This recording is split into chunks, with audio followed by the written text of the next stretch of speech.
Monsieur Jean-Yves Collombat, et puis Monsieur Vert terminera.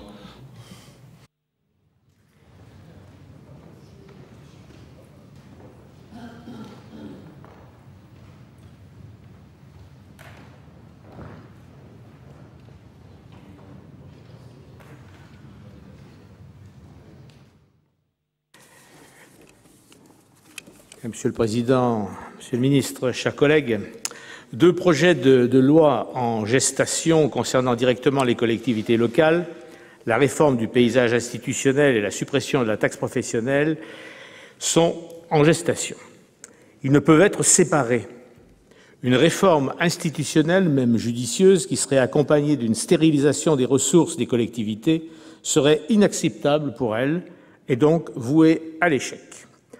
Or, toutes chapelles confondues, les élus locaux sont inquiets parce qu'ils mesurent la capacité d'influence des groupes de pression patronaux sur le gouvernement, pour qui supprimer l'ATP ne signifie pas remplacer l'impôt assis sur l'activité économique, mais le faire disparaître. Supprimer, c'est supprimer. Comme tout principe idéologique, il est d'application absolue. Aux collectivités locales de travailler sur des gains de productivité et l'optimisation de leur gestion d'un certain type de dépenses, celle de fonctionnement, pour compenser la pression de la taxe professionnelle, propose, en toute simplicité, Mme Parisot. Mais la source principale de l'inquiétude des élus locaux n'est pas les provocations du MEDEF. À l'exception de Mme Parisot, tout le monde sait bien que la perte d'un peu plus de 40% de leurs ressources en moyenne et de l'essentiel pour les collectivités, pour les communautés, devra être compensée aux collectivités. Même le gouvernement le sait, et comme cela a été dit tout à l'heure, et probablement, Monsieur le Ministre, vous nous le confirmerez tout à l'heure.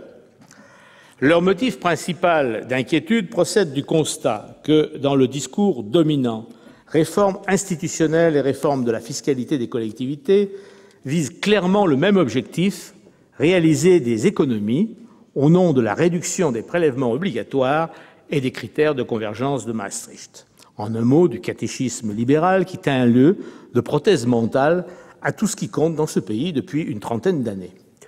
Les rapports des poissons pilotes de la réforme et la campagne médiatique en cours développent le même thème. Les élus locaux jettent l'argent du contribuable par la fenêtre, et s'ils renâclent au changement, c'est par pur corporatisme. Pour parvenir au résultat, deux voies ont été ouvertes. La première, assez routinière, passe par la suppression ou à défaut le dépérissement d'un échelon administratif, la réduction du nombre de collectivités ou leur regroupement par la constitution de grandes collectivités concentrant les compétences de plusieurs, par la suppression de la compétence générale des départements et des régions, etc. Cette voie risquant d'être peu roulante, un chemin de contournement a été ouvert. Il s'agira de brider l'ardeur dépensière des collectivités en fixant une norme annuelle de dépenses nationales sur le modèle des dépenses de santé, voire le rapport Balladur, et j'ai vu que, sous une autre forme, notre collègue Guéné l'a repris. Deuxième possibilité, celle dont on parle aujourd'hui, en stérilisant leurs ressources, remplacement de tout ou partie de la taxe professionnelle par des dotations ou des impôts moins dynamiques, type TIPP, TSCA ou taxe carbone, qui, la taxe carbone, par construction, a vocation à rapporter de moins en moins, en tout cas si elle est efficace. Ce qui nous amène au cœur du problème, par quoi remplacer la taxe professionnelle ? Car la taxe professionnelle est un impôt imbécile, c'est entendu, enfin presque, parce que depuis qu'on le dit, on n'a toujours pas remplacé par un impôt plus intelligent. Du type, par exemple, de celui préconisé par le rapport Fouquet, et une fois n'est pas coutume d'ailleurs, le rapport Balladur. Bon, Yves Crattinger, tout à l'heure, nous en a rappelé les principaux avantages techniques et a évoqué les points principaux d'un accord possible. Je n'y reviendrai donc pas. Et j'ai écouté j'avoue, avec beaucoup d'intérêt, les propositions de notre collègue Fourcade tout à l'heure.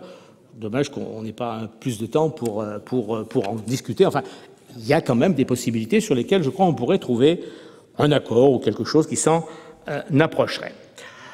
Je crois que tout le monde, je dis plus tout le monde, mais en tout cas pour beaucoup d'élus, l'essentiel pour les collectivités, vous l'aurez compris, c'est d'obtenir de cet impôt, de cette nouvelle taxe, une réelle autonomie fiscale qui est quand même la forme la plus achevée de l'autonomie financière.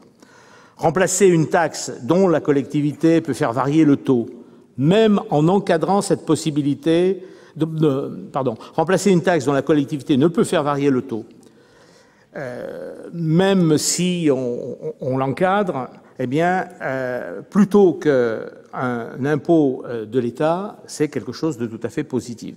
Si on remplace une taxe que la collectivité peut faire varier par un impôt d'État, c'est une régression de l'autonomie locale. Remplacer un véritable impôt par une dotation, c'est la même chose, et pire encore.